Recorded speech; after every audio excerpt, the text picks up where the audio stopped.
Don Boris, muy buenos días, buenas tardes, ¿cómo está? Muy buenas tardes, estimado paisano, aquí muy bien.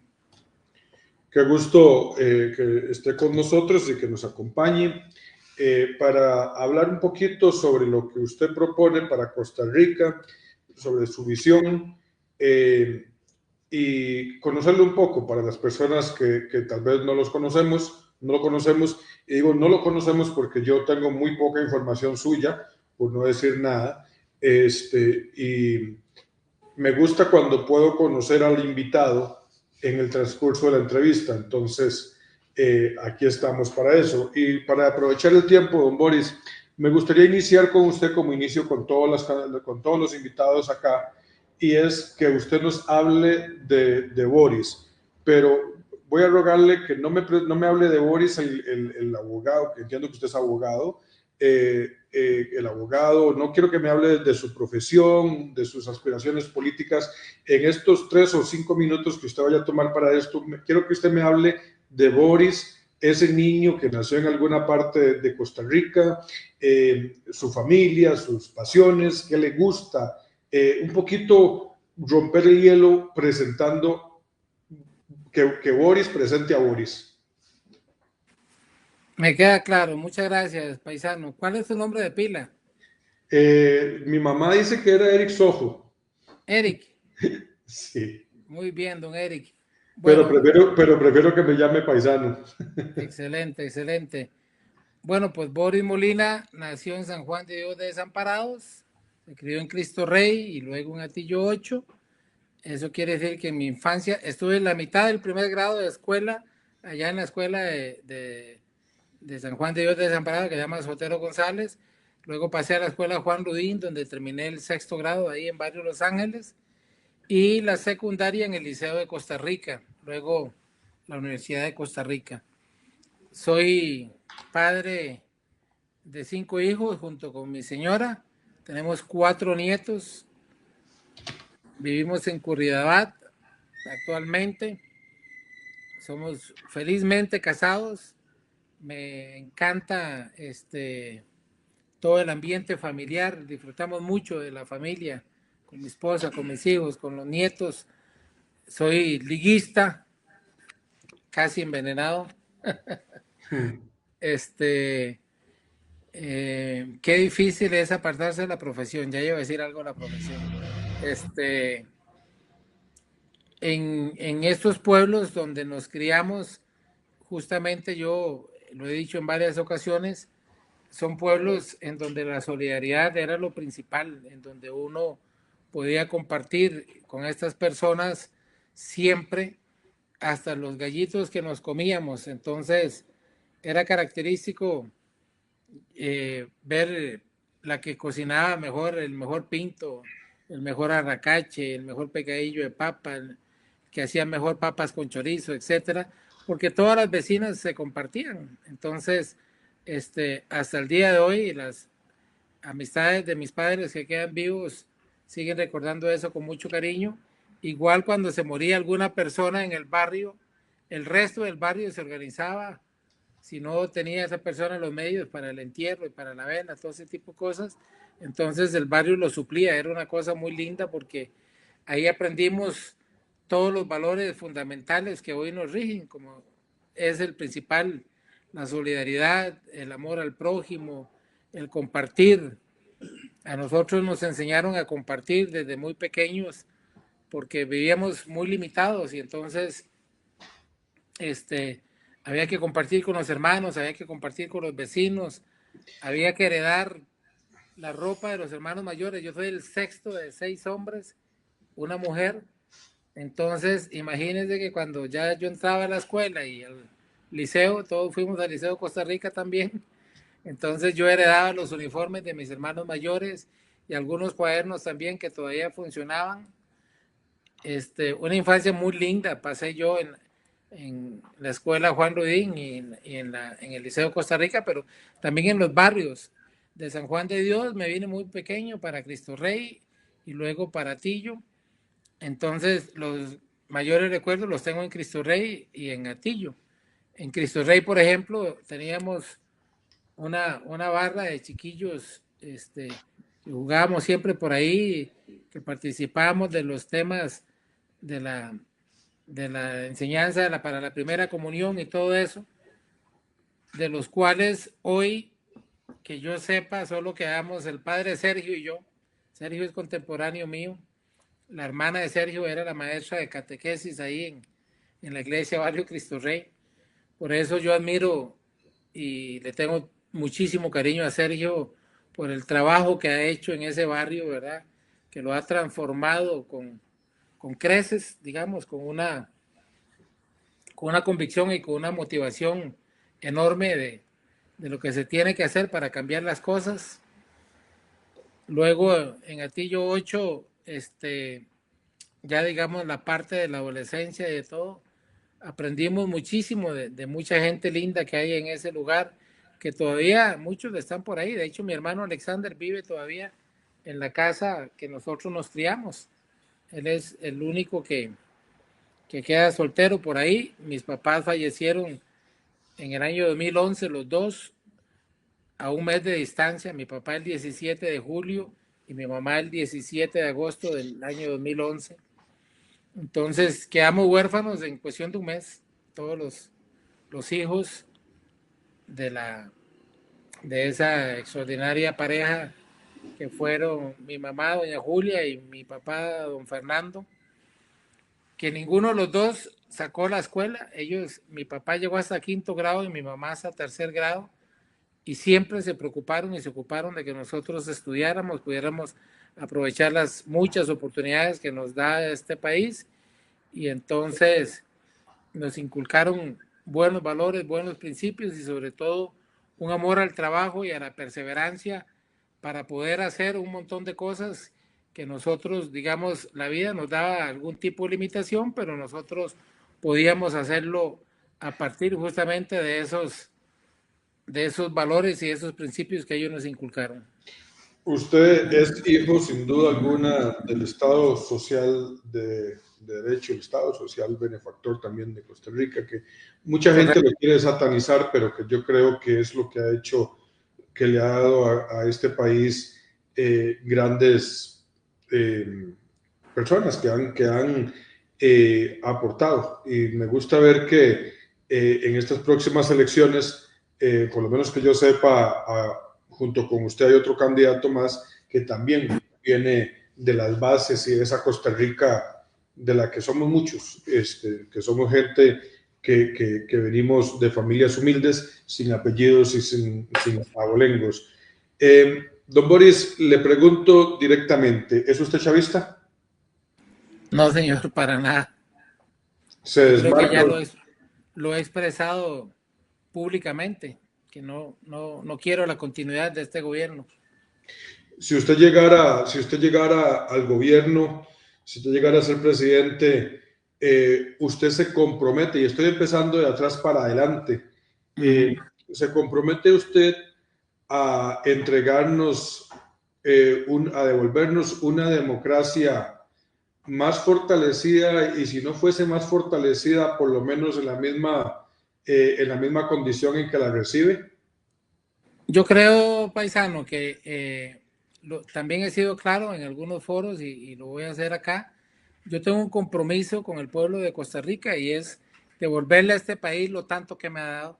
Yo soy un bendecido, un privilegiado de este país gracias a ese Estado benefactor, a ese Estado protector, que justamente por esa fortaleza de las instituciones que tuvimos es que nos hemos podido beneficiar justamente.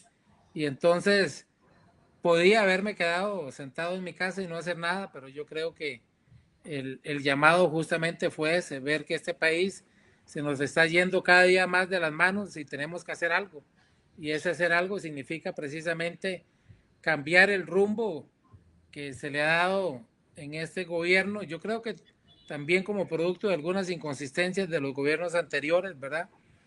Y entonces necesitamos devolverle a esas instituciones del país esa fortaleza que hizo que en los años 70 sobre todo, y a partir de ahí tuviésemos una Costa Rica próspera en la que la clase media se ensanchó de tal manera que pudimos obtener muchísimos buenos resultados, pero además una Costa Rica en la que no nos sentíamos con esa brecha social tan gigantesca, que yo creo que es lo que también se ha ensanchado en este momento, de tal forma que yo no veo la posibilidad de que este país salga adelante si no se toman acciones concretas, y eso no puede ser a puras palabras, porque la pregunta que yo me hago con las personas que con todo el derecho que tienen de elegir son, digamos, las personas que se autocalifican como que quieren la continuidad.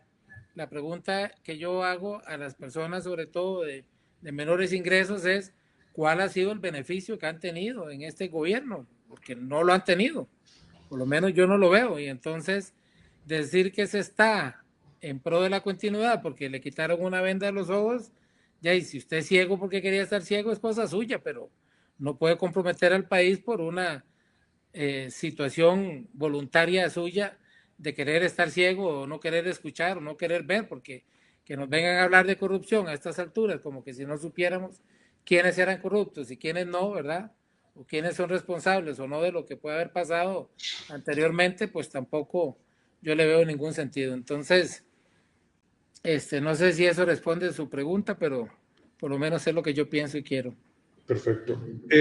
Ya sabemos de dónde viene usted, una persona que creció en los barrios del sur, es una barriada conflictiva, de una familia humilde que sus padres ni siquiera alcanzaron el diploma de sexto grado de la escuela, pero usted es abogado, ¿verdad? Actualmente. Sí, señor. Sí, señor. Usted políticamente, ¿de dónde viene? Usted, bueno, ¿usted qué edad tiene? ¿50 y resto? ¿60? 58 años. 58 años. Las personas de mi edad, 47 y 50, 60, difícilmente no hayan sentido simpatía por algún partido de los tradicionales, Liberación Nacional y la Unidad Social Cristiana, o inclusive el PAC en las últimas dos elecciones. ¿Usted ha estado involucrado con alguno de esos partidos? No, involucrado no, pero sí, por ejemplo, voté por el PAC en las últimas dos elecciones.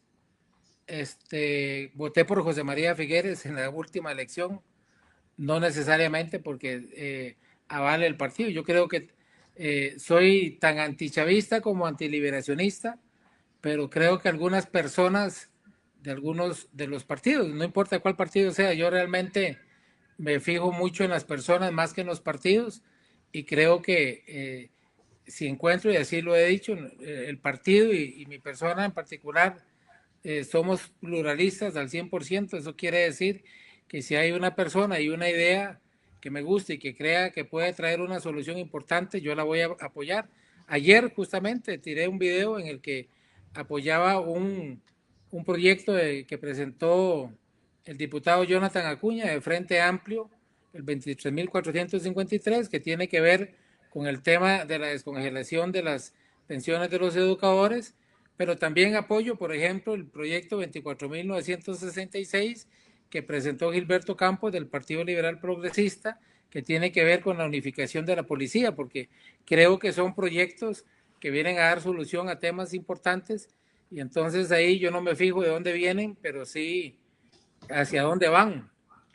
En esa pluralidad, don Boris, ¿usted se considera social cristiano, socialdemócrata, liberal, socialista, o simple y sencillamente usted es como yo, que a mí las ideologías políticas no me interesan? Yo me declaro ecléctico, tomo lo mejor de cada ideología o de cada pensamiento o de cada persona y se aplica para una solución, ahí estoy, pero no me desvelo por ninguna ideología ni ningún pensamiento, ni soy fanático de ninguna persona, excepto Jesucristo. ¿Creyente católico? No, soy de la Iglesia de Jesucristo de los Santos de los Últimos Días, antiguamente Mormón. conocido como mormones. Yo viví en Salt Lake City, Utah, Bien. la cuna de los mormones. Sí, señor. Pero bueno, yo creo que cada persona tiene su religión y el Estado es otra cosa. Correcto. El hecho de que un gobernante sea católico, evangélico o mormón o ateo no tiene por qué influir en las políticas públicas del Estado. No sé si está de acuerdo conmigo. Por lo menos no debería, ¿verdad? Porque hemos visto candidatos de la República que abiertamente se declaran conservadores y dicen que van a establecer esa política dentro del Estado, lo cual a mí me parece nefasto. Uno no gobierna para sus confeligreses ni para su religión, sino para todo el país. Entonces, ahí yo coincido plenamente con usted. Yo no veo en un católico o en un evangélico un enemigo, yo veo un amigo capaz de poder hacer coincidencias con esa persona y lograr objetivos claros. Así lo he hecho toda mi vida. Entonces, no tengo por qué, ¿cómo se llama? Desligarme de una persona porque piense diferente. Al contrario, yo en ese pluralismo, que es en lo que verdaderamente creo, me parece que las personas y los partidos y las ideologías o lo que sea tienen que ser consecuentes con las soluciones. Ahí es donde yo veo las cosas y entonces en la religión no es diferente, pero sí he visto, por ejemplo, posiciones radicales en ese sentido y entonces una cosa es los valores y los principios que usted tenga a nivel personal y otra cosa es lo que usted vaya a implementar ya como gobernante de un país o como presidente de un país, porque usted no va a ser el presidente de los católicos o de los mormones o de los evangélicos o de los ateos. Usted va a ser presidente de todos los costarricenses, incluso aquellos que políticamente hayan sido adversarios suyos, ¿verdad? Claro que sí. Y sí, yo creo que hay gente que debería de postularse mejor a presidente de la Alianza Evangélica Costarricense o de la Alianza, no sé si existe, pero la Alianza Ateísta Costarricense, porque tienen más propuestas hacia ellos que hacia el país. Pero entrando un poco, don Boris, y el saludo para doña Maga Prado, que está por ahí, también para don Oscar Campos, que están haciendo preguntas puntuales. Ahorita vamos a tratar de entrar a las preguntas de ellos, pero yo también tenía unas preguntas. No sé si usted vio el análisis que yo subí a Radio Surquís sobre su plan de gobierno. Correcto, sí. Y transparentemente, eso no es como que yo soy el gran politólogo o analista y me puse a leerme ¿cómo se llama? Todo el plan de trabajo. Fue el aliado ChatGPT.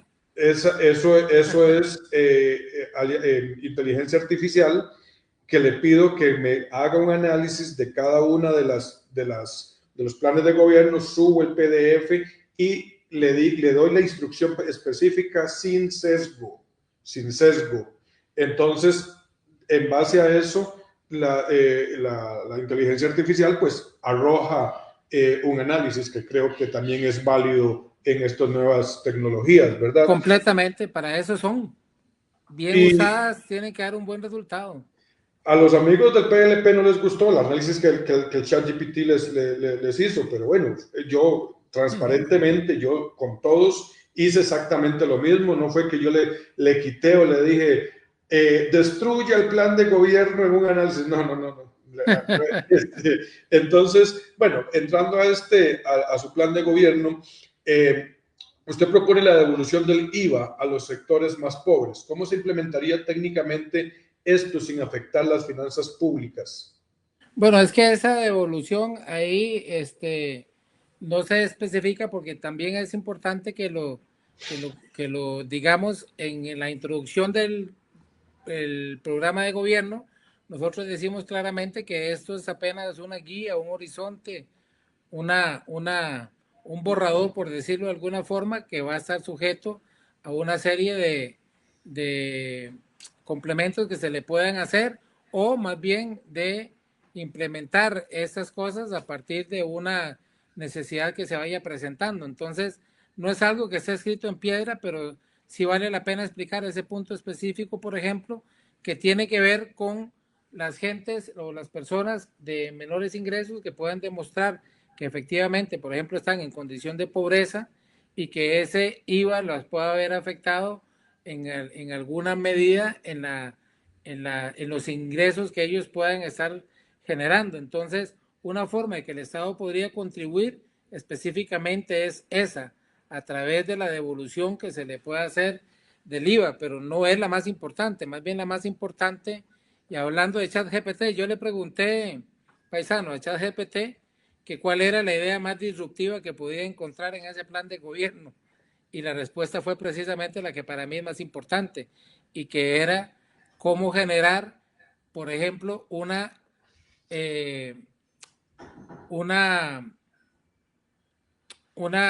sustancial éxito del Estado al generar 40.000 millones de colones de utilidades directas para el Estado, haciendo una ventanilla única de trámites para las pymes y las MIPYMES, que son el 97% de la fuerza generadora de riqueza de este país. Es decir, nosotros normalmente legislamos para un 3%, que son las empresas más grandes, o las empresas grandes o consolidadas o extranjeras, mientras que el 97% son pymes y MIPYMES, y les ponemos trabas de hasta 25 trámites diferentes en instituciones diferentes para poder generar un emprendimiento. Entonces, si usted me pone a escoger entre devolverles el IVA y darles todas las condiciones para que creen un emprendimiento con el apoyo del Estado en una ventanilla única, me parece que esa es la solución más acertada. Y eso ha sido demostrado, por ejemplo, en Uruguay, en Chile, en el mismo Colombia, cuando se ha implementado precisamente la posibilidad de que las personas puedan emprender sin que tengan que estar lidiando con un Ministerio de Salud por aparte de la municipalidad, del INSS, de la caja, etcétera, ¿verdad? Entonces, esa propuesta, digamos, que es una de las que tiene el plan de gobierno o, la, o, la, o el programa, pero digamos la explicación sería esa y no es que la minimice o no le dé importancia, pero creo que frente a la otra, que ya está demostrado que es también una posibilidad real de que se lleve a cabo y que traiga réditos importantes al Estado, me parece que nos quedamos con la ventanilla única de simplificación de trámites porque creemos en un Estado que sirva de manera simplificada a las personas y no complicada para hacerle la vida más compleja. ¿Usted va con doble postulación? Sí, señor. Viera que yo no creía en la doble postulación. Yo pensaba que de verdad era una concesión innecesaria. Pero después de asumir la candidatura y hacer 84 cantonales en 4 meses y medio, sé la experiencia que se genera para un candidato presidencial y la responsabilidad que se tiene. Y hoy en día puedo decirle que me parecería un desperdicio que alguien que haya asumido este reto, cualquiera de los 20, que no logre alcanzar la presidencia de la República, que no pueda ser diputado, me parece, digamos, un desperdicio de esa experiencia que se acumula, que puede ser más grande que muchos de los propios candidatos a diputados que están en la gestión. Así que hoy sí creo en eso, pero no es el motor que nos mueve, no es la meta. Yo quiero ser presidente, no quiero ser diputado en ese instante. Primer lugar por San José. Sí, señor. Ok. Se lo pregunto porque también quiero preguntarle sobre el partido. Y tal vez en respuesta corta para abarcar bastantes temas, pero el partido, ¿es usted el fundador de este partido o usted llega al No, partido o no, llega a... este partido se fundó hace 4 años. Bueno, se fundó en el 2018 justamente por ese congelamiento que se hicieron de las pensiones de los docentes que ya estaban pensionados o jubilados. Ellos se juntan, un grupo de educadores, hacen ese partido, participan por primera vez en el 2022 con Marisela Morales Mora como presidenta, como candidata a la presidencia más bien y presidenta del partido.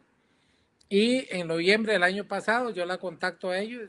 En noviembre es cuando justamente, paisano, por un tema específico, yo lo he dicho públicamente, o sea, yo veo al presidente de la República sosteniendo un diario que tenía que darle a una persona que lo necesitaba y en medio de eso se pone a hablar mal de los diputados y de las cosas y a decirle a esa persona que si fuera por esa otra gente él no tiene nada y la persona esperando que le dé el diario, ¿verdad? Entonces a mí me pareció... Eso simple y sencillamente fue inmoral, eso es asqueroso. Sí, a mí me pareció asqueroso, esa es una palabra adecuada. Y entonces yo dije, no, esto no se puede tolerar, esta persona está jugando con la miseria de los costarricenses y es que tal vez, paisano, alguna gente no conoce la miseria, alguna gente nunca ha tenido hambre, alguna gente no ha pasado necesidades y no han tenido adversidad, entonces les es muy fácil tolerar ese tipo de cosas, pero a quienes hemos sufrido eso y hemos pasado por necesidades y sabemos lo que cuesta ganarse el 5, como dicen. Entonces nos parece intolerable. Ese fue el detonante para que yo dijera ¿Ha que iba a aspirar a la pasado, presidencia. ha pasado hambre usted, Boris? En la infancia, No, no, y no le sí. pregunto tener hambre de 10 a 12 o de No, 3 no, no, no, o no, entre las 3 de la es tarde y que las 7 de la noche. ya hay paisano, imagine que le estoy contando, o sea, mi papá tenía que mantener 7 hijos, todos muy seguidos, y entonces yo recuerdo una vez que se quedó sin trabajo, ¿verdad? Que nosotros comimos los recortes de macarrones de un señor que trabajaba en la Lucema en aquel tiempo, y entonces ese vecino nos regalaba esos recortes y comimos eso prácticamente durante 3 meses hasta que él consiguió trabajo. Entonces yo recuerdo que yo fui comiendo otra vez macarrones hasta que me casé la primera vez y ahora que mi esposa los hace riquísimos. Entonces, pero por mucho tiempo yo no comía porque justamente Que me vas quedaba pillando los macarrones. esa frustración de la infancia, ¿verdad? Supe lo que fue que nos cortaran no una, sino muchas veces el agua y la luz y todo ese tipo de cosas, ¿verdad? No quiere decir que eso me haya afectado negativamente porque todo eso fue en un ambiente positivo, de muchísimo amor, de muchísimos valores, en los que yo aprendo a valorar la familia y a valorar el trabajo. Y entonces yo no me quejo, yo simplemente cuento de que es más fácil para uno comprender ese tipo de cosas. Y entonces yo en ese acontecimiento, en ese momento, yo digo, no, yo tengo que hacer algo. Hago un escaneo de la gente que se estaba postulando en ese momento y yo digo, no, ninguno de esos me convence para poder enfrentarse a esta gente. Y entonces yo digo, yo lo voy a hacer y creo que soy una excelente opción para eso. Don Boris, hay un tema que yo creo que todos los costarricenses coincidimos, es en la protección a la Caja Costarricense del Seguro Social.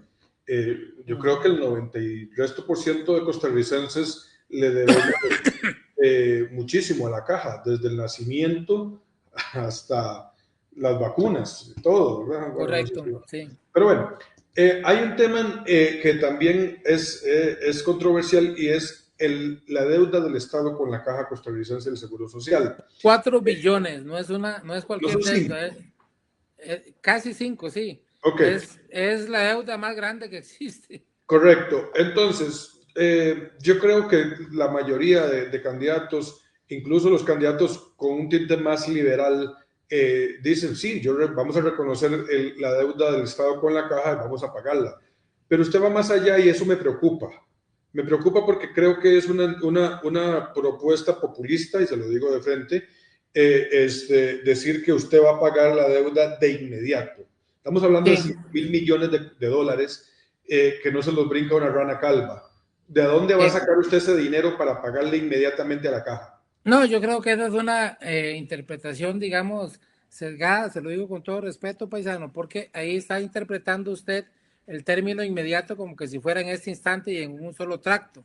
De Ok. inmediato quiere decir a la mayor brevedad, o por lo menos es un sinónimo que se puede utilizar, y en eso, siendo realista, yo le diría que procuraría que en los 4 años del gobierno se pueda pagar, que yo creo que sí es posible. Entonces, estamos hablando de 1 billón al año, ¿verdad? Cuando el presupuesto nacional es de 99 billones. Entonces, yo creo que 1 billón al año sí sería factible. Ok, Entonces, entonces, rectifico, readecuo, complemento para que usted no tenga ese resquemor y le digo que el término inmediato no quiere decir hoy mismo, sino que quiere decir a la mayor brevedad, y esa mayor brevedad puede ser en el término de un gobierno los 4 años.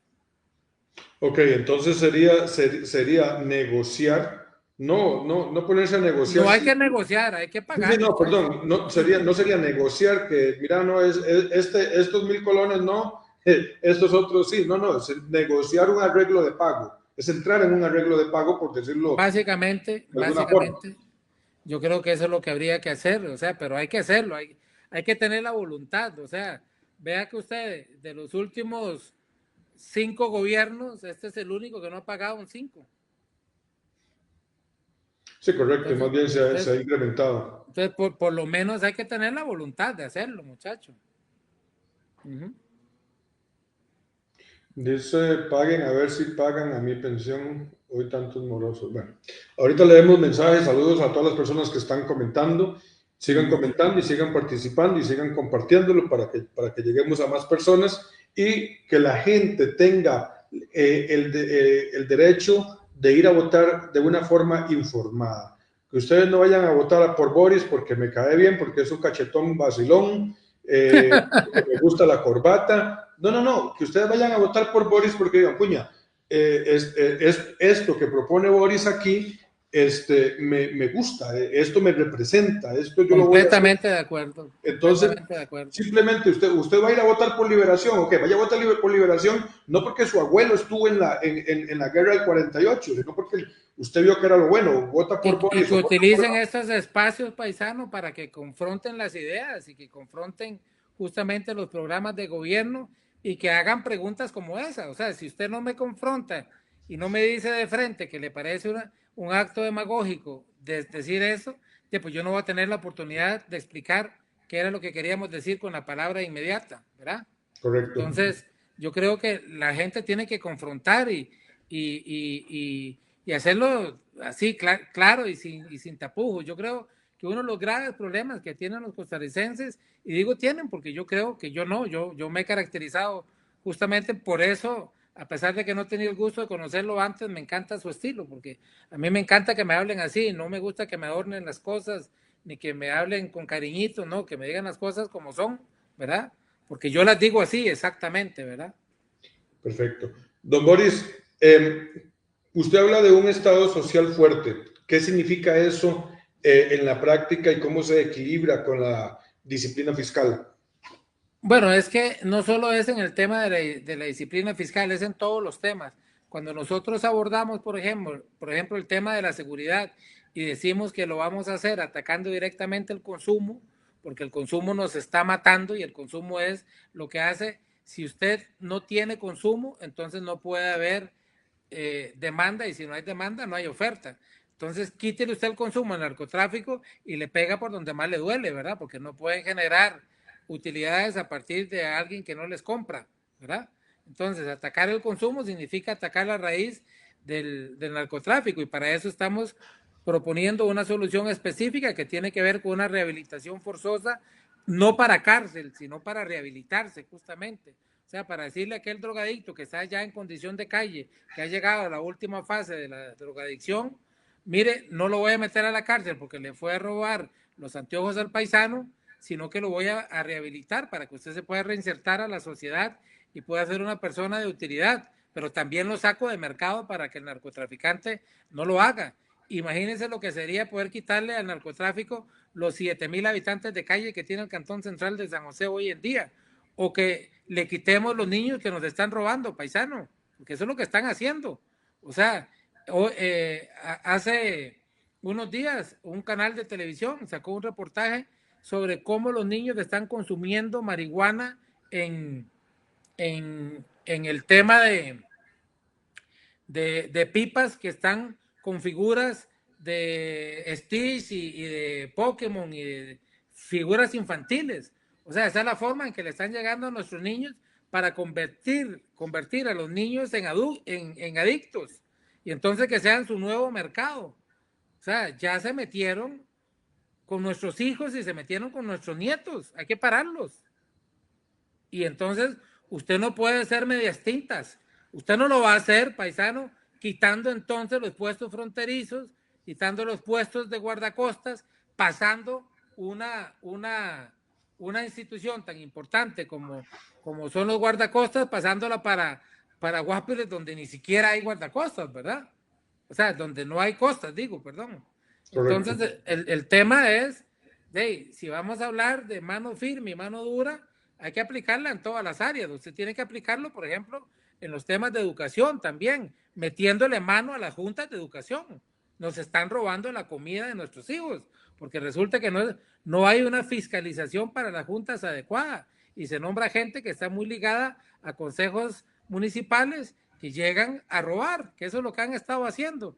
Entonces hay gente muy buena en juntas de educación y le puedo decir nombres, pero el tema es que en una gran mayoría, por eso vemos constantes denuncias contra juntas de educación en el Ministerio Público, se han robado la comida de nuestros hijos y tienen a las cocineras sin salarios y en condiciones muy deplorables, y por supuesto a los niños que necesitan de esas comidas en esas escuelas y en esos colegios. Entonces, usted no puede andar con medias tintas en una situación que amerita que sea una mano dura y que sea efectiva y que sea rápida.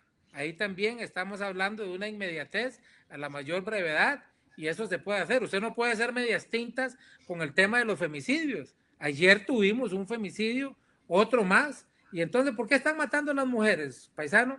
Porque Y llegan ellas... perdón que lo interrumpa ahí, porque para aprovechar la pregunta de las amigas de Coalición Feminista que dice que nos gustaría saber sus propuestas para enfrentar la creciente violencia contra las mujeres y el notable retroceso en nuestros derechos que ha ocasionado intencionalmente el actual gobierno, nos dicen las amigas de la Coalición Feminista. Entonces, aprovecho que usted iba a dar una respuesta o que usted se iba a referir a este tema de la violencia contra la mujer. Sí, pero antes le voy a decir a don Andrés Díaz que dice, el hijo de este señor era compañero mío.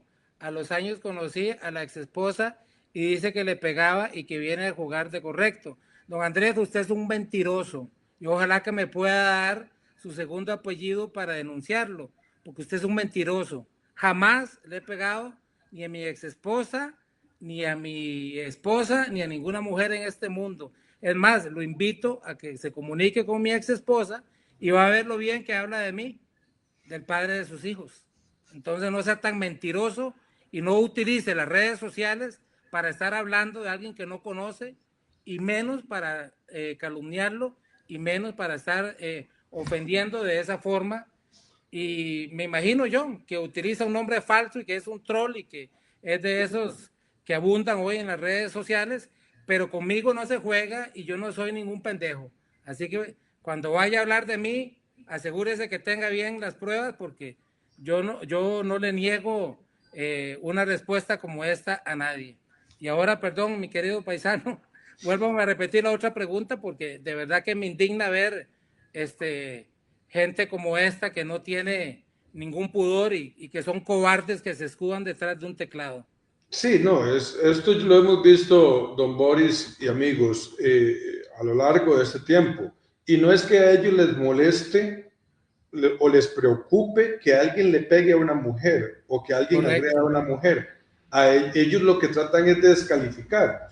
Asumo que usted habrá visto todas las barbaridades que dicen sobre este paisano, desde violadoras en adelante. Y a ellos no les preocupa eso, porque ellos defienden a Arnold Zamora, que es acusado de violación. Yo no estoy diciendo que sea culpable o no, lo acusaron de violación, defendieron en su momento a Batalla, defienden a Rodrigo Chávez y tienen al abogado de los narcos y de los femicidas como candidato a la diputación, pero eso a ellos no les importa. Ellos lo que buscan es descalificar, y la verdad es que ni siquiera vale la pena perder el tiempo con la... Claro, inventan historias como estas, ¿verdad? Que como tienen 5,000 troles metidos por todos lados, piensan que diciéndola 1,000 veces lo van a convertir en una verdad, pero no. Entonces, cada vez que tengo la oportunidad de decirles en la cara lo cobardes que son, no lo voy a dudar, porque así soy yo. A mí, el que me quiera hablar de frente, que me diga lo que quiera, pero con mentiras y con este tipo de acusaciones infundadas, no, y mucho menos que metan a mis hijos. O sea, mis hijos serían incapaces de decir algo negativo mío, y estoy seguro que mi ex esposa también. Ella no. Perfecto. Estoy seguro que no habla así.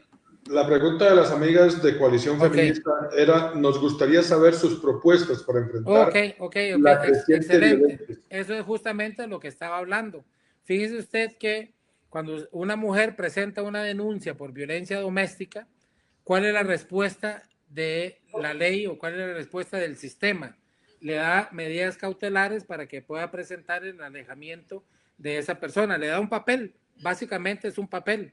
Esa persona se va creyendo que ese papel la va a proteger, y resulta que el agresor llega en cualquier momento y la mata. Entonces, el tema es, vamos a seguir poniendo la vida de nuestras mujeres y de nuestras familias en protección de un papel. No podemos hacerlo. Hay que darle a los jueces la posibilidad de que ellos puedan hacer verdaderamente, digamos, una protección más efectiva, como forzando, por ejemplo, un examen psicológico de inmediato al agresor para que ese examen determine si esa persona tiene la potencialidad de agredir nuevamente o de matar a esa persona y entonces ponerla en prisión preventiva. La única forma que usted aleje a esa persona y que no pueda cometer el femicidio es que lo aleje por completo, que lo meta a la cárcel. Entonces, eso es lo que hay que hacer. Para eso necesitamos una reforma procesal penal que es urgente en muchísimos temas, en el tema de prisión preventiva, por ejemplo, en el tema de sicariato, para que sea considerado un acto terrorista y entonces se pueda también pensar en una prisión preventiva de ese calibre para que el sicario no vuelva a salir a la calle.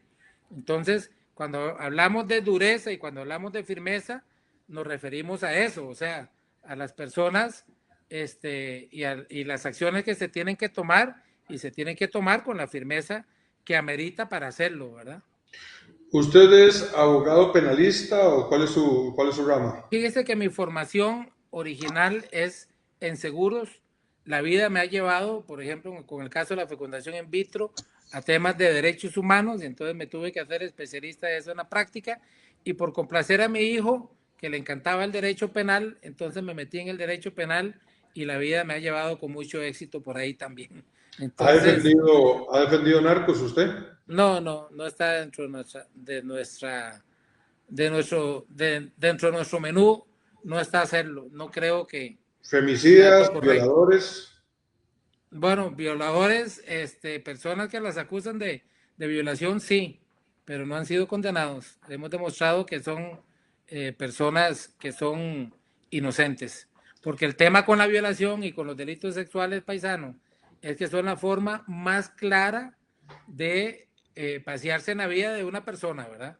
O sea, a usted, con solo que alguien llegue y diga que usted la violó, y más ahora, 25 años atrás, vea lo que le está pasando a Fabricio, ¿verdad? O sea, hasta 25 años atrás, eso puede ser. Entonces, yo creo en el principio de inocencia y entonces no todas las personas que son acusadas de un delito en particular son culpables. Lo mismo podría pasar con los delitos de narcotráfico. Lo que pasa es que entonces ahí ya el tema en sí permite que usted le pueda decir a esa persona, no, busque a alguien que esté dedicado a eso, porque nosotros no nos dedicamos, porque ya también hay que tener claridad de los casos y los temas que uno defiende. Pero sí me ha tocado defender a personas con delitos sexuales.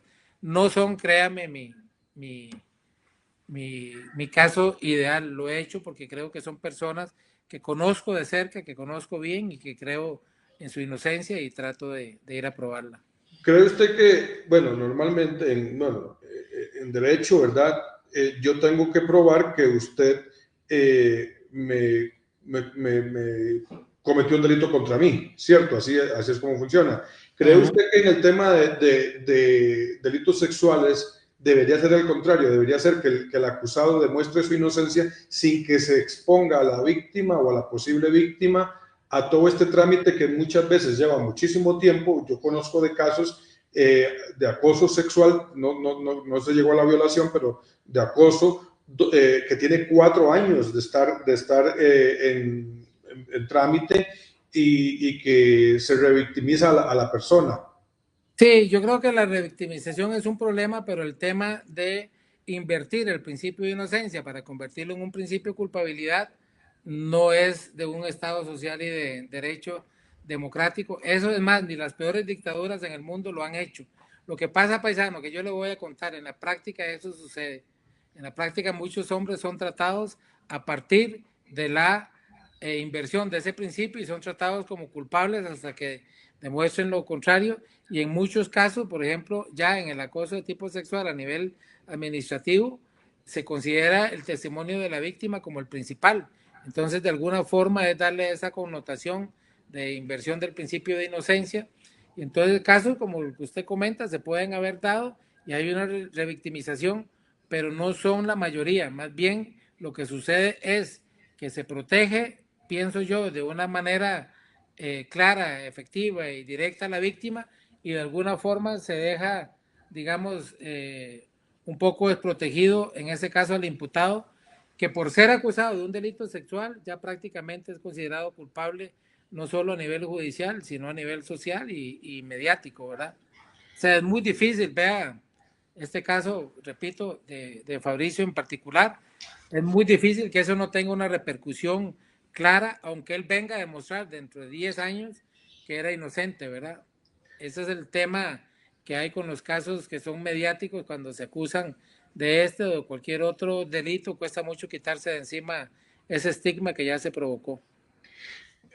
Para avanzar y tal vez no nos va a dar tiempo para abarcar todas las preguntas que tenía y que la gente pueda tener, pero don Boris, en su Podemos programa, venir después, no se preocupe, unas 20 veces que me invite, todo va a estar bien.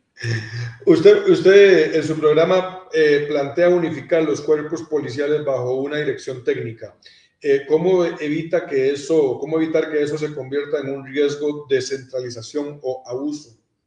No, más bien viera que ese es justamente de lo que hablaba ahora, paisano. El proyecto 24.966 que está ahorita, que fue presentado por el Partido Liberal Progresista, así que díganles que hubieran metido eso en el programa para que no se quejen de que posiblemente la inteligencia artificial se los hubiera alabado, porque me parece que es un excelente proyecto donde justamente lo que se persigue es que la policía se despolitice, ¿verdad?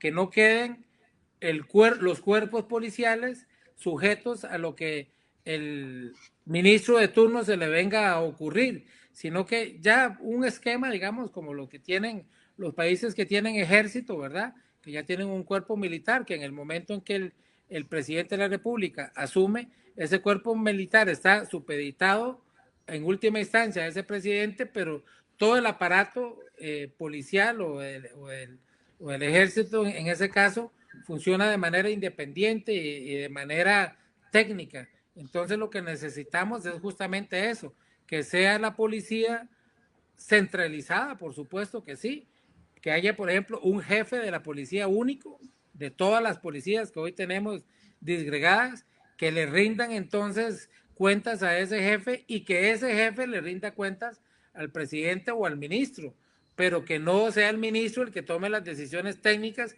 porque ahí es donde hemos caído en los desfases que hemos estado en los últimos años, ¿verdad? O en las decisiones inadecuadas de un político que tal vez no conoce el sistema de seguridad como lo podía conocer el policía. Usted hablaba hace un momento sobre tratar el sicariato como terrorismo. Sí, señor. ¿Cómo podría eso afectar el principio de proporcionalidad penal?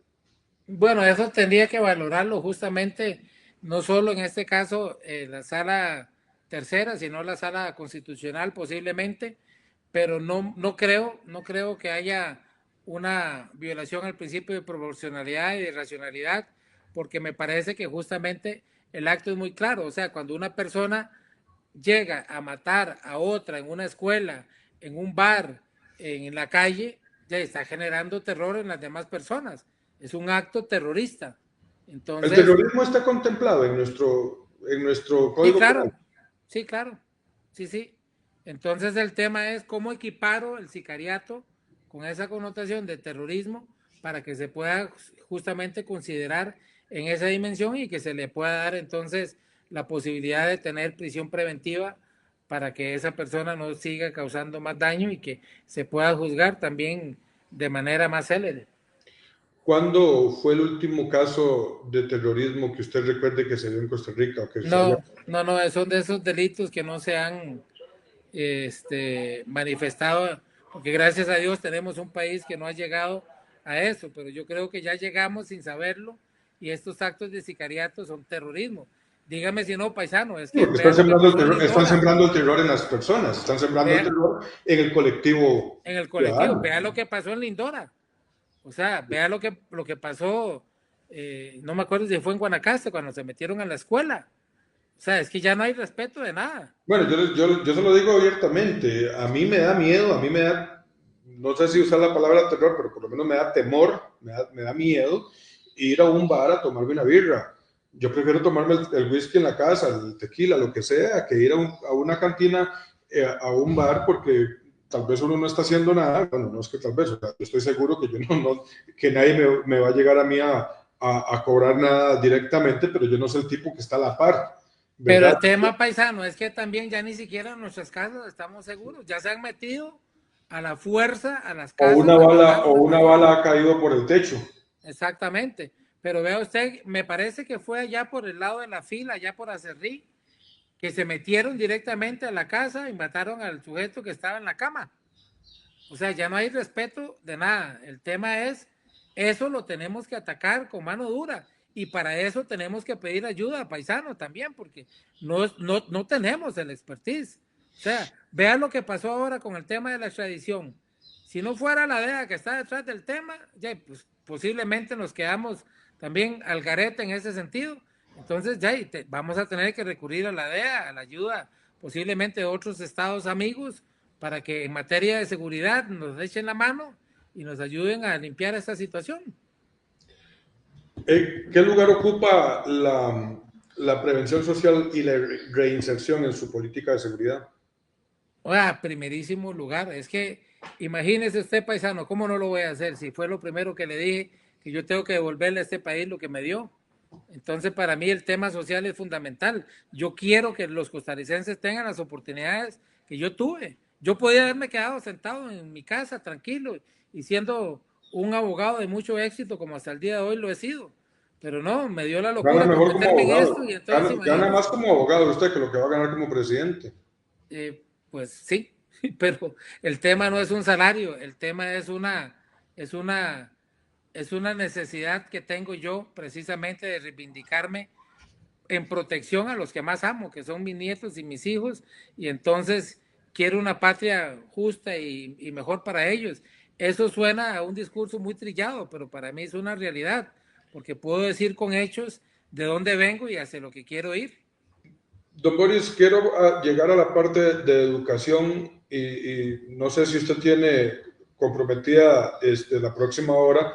Quisiera robarle un par de minutos más, unos cuantos minutos más, porque ya estamos casi llegando a la hora, pero quiero llegar De, también a la parte de educación. ¿Puedo? de, Se lo agradecería, sí, porque le cuento, paisano, que tenemos que salir corriendo de aquí, almorzar de camino, porque tenemos que estar 11:45 en un canal que no les gusta a muchos, pero que nos van a hacer una 11:45 o entrevista. 1:45. Es la 1:45, perdón. Ok, respuesta rápida. Sí, señor. Estados Unidos o China? Depende para qué, si es para negocios con los dos. Yo no creo que, o sea, no podemos dejar de negociar con el país que más éxito hemos tenido durante muchísimos años. Y China es un país en ascenso, es la segunda economía a nivel mundial y yo creo que pronto va a ser la primera. No podemos no hacer negocios con los chinos tampoco. Yo creo que si se trata de negocios podemos hacerlo con los dos. Que no nos pongan a escoger. Su política exterior se va a basar en el respeto o en la sumisión. Respeto absoluto a la neutralidad, ley 9288. Yo creo que se les ha olvidado a muchos gobernantes. Es una ley que fue ratificada en el 2014 en el gobierno de Luis Guillermo Solís, que es, digamos, una extensión de aquella neutralidad que Luis Alberto Monge nos estableció en el 82, pero ya ahora es una ley. Estamos obligados a la neutralidad. Yo no soy sumiso en nada, mi paisano. Yo, yo yo soy un hombre perseverante y así como puse en su lugar a este tipo que escribió eso en este chat y en este momento pongo en su lugar a cualquiera que trate de ponerme un pie encima. Perfecto. Usted propone aulas con máximo de 25 estudiantes y 8% del Producto Interno Bruto en educación. ¿Cómo lograr eso sin aumentar el déficit? Sí, el tema del 8% es un tema que tiene que ser gradual también y tiene que ser sobre todo buscando la efectividad, porque yo siempre pongo en este caso el ejemplo de Singapur, que ocupa apenas un 3.2% del PIB y es el país más educado del mundo. Entonces, en lugar de estar pensando cómo gastamos un 8%, pensemos cómo llegamos a Singapur, que gastando un 3.2% es el mejor del mundo. Queremos y vamos hacia ser lo mejor del mundo. Podemos hacerlo. ¿Cómo usted va a garantizar la educación en zonas rurales y la educación nocturna que usted propone en su plan de gobierno? Mire, ese es un proyecto muy ambicioso y muy lindo. Hay educadores de sobra que están necesitando trabajar. Lo que tenemos es que agarrar esos 99 billones del presupuesto nacional y eficientarlos, o sea, buscar la forma de darle primero que todo, una prioridad a la educación. O sea, la educación no puede ser de quinta categoría. Un pueblo educado es un pueblo desarrollado, es un pueblo más seguro, es un pueblo con mejor salud, etcétera. O sea, de la educación depende mucho el éxito de un país y de un gobierno, y para nosotros esto va a ser vital. Entonces, queremos llevar la educación a todos los rincones del país y lo vamos a hacer eficientando el presupuesto nacional, que es bastante importante, y lo que pasa es que se despilfarra en muchas tonteras. Decía José María Figueres, es realizable y lo vamos a hacer Exactamente, es realizable y lo vamos a hacer. En el 90. Para terminar, pregunta que es sumamente importante, el sector agro, golpeado por este gobierno, los arroceros están manifestando en Asamblea Legislativa, viene una marcha por el agro el 11 de noviembre. ¿Cómo usted va a apoyar al agro? Me reuní con los arroceros la semana pasada en Guanacaste con productores. Justamente les decía yo a ellos que son los primeros que tienen que aprender a defenderse por sí mismos, porque la producción nacional tiene que defenderse. Esa seguridad alimentaria que no tenemos desde hace mucho rato se tiene que defender con las uñas, por una razón muy sencilla: independientemente si deja o no deja réditos, si es o no es rentable, si es mejor sembrar arroz que sembrar palma. No, es que el tema es que tenemos que comernos lo que nosotros mismos producimos, porque cuando se venga una crisis, esos precios de afuera se van a levantar inmediatamente, y entonces nos podemos quedar sin algo esencial para los costarricenses. Tenemos que volver a aquellos estancos paisanos en que nosotros íbamos y comprábamos el arroz muchísimo más barato que en cualquier lado, pero para eso tenemos que fortalecer a un CNP que hoy perdió todo aquel objetivo, que no es un aliado de los productores, y que nosotros tenemos que convertirlo en el mayor aliado de los productores, pero también de los consumidores. Es decir, si tiene que haber un desbalance ahí entre productores y consumidores, que esa pérdida la suma el Estado como una subvención, y no que la suma ni el consumidor ni el productor. ¿Usted apoya entonces la creación de Fonarroz? Apoyo la creación de un organismo que sea efectivo, que no sea puro nombre, porque el gran problema aquí es que usted le puede poner el nombre que usted quiera, pero lo que yo le digo son soluciones concretas, que es lo que en mi vida ha dado resultados. Entonces, paisano, cuando yo tengo una necesidad, la tengo que cubrir. No la cubro con palabras, la cubro con hechos. Eso es lo que vamos a hacer nosotros. Llámese Fonarroz o llámese como quiera, pero tiene que ser efectiva, porque el tema es que a veces pretendemos cumplir necesidades con leyes o con cambios de nombres, y eso no resuelve mayor cosa. Don Boris, muchísimas gracias por habernos acompañado, amigos que nos han visto, muchísimas gracias por haber estado aquí con nosotros. Vamos a seguir haciendo este ejercicio con los diferentes candidatos presidenciales. A sus órdenes cuando lo deseen. Muchísimas gracias. Presidenciales y diputaciones. Pero, don Boris, yo me comprometí a no pedir el voto por nadie. Pero eso no indica que yo no pueda invitar a las personas y que esas personas puedan pedir el voto. Este momento es para que usted haga un llamado directo a los costarricenses para que voten por usted y por sus diputaciones.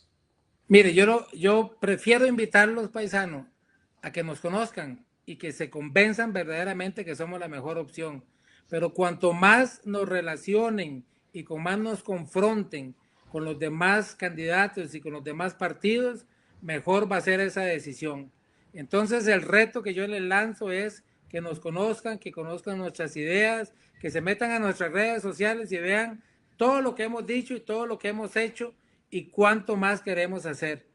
Porque el reto no es vote por mí en este momento, no. Quiero que el 1 de febrero usted llegue a votar y vote por Boris Molina como candidato a la presidencia y por todos sus diputados, porque usted se convenció de que somos la mejor opción. Si encontró otra mejor, bendito Dios, vote por esa persona, porque eso es lo que el país necesita entonces. Pero usted tiene que estar convencido, y eso es lo que nosotros le pedimos. Así que confróntenos, láncenos ideas, láncenos preguntas. Lo único que no aceptamos son ofensas como la de este señor, ese que escribió ahí. Pero si usted nos va a enfrentar como lo hizo el paisano hoy, con respeto, con decencia, con altura y sobre todo con calidad, aquí vamos a estar. Muchísimas gracias. Regálame nada más 30 segundos para despedirme de usted fuera de cámaras. Amigos, nos vemos la próxima. Muy buenas tardes. Boris, presidente, porque Costa Rica merece más.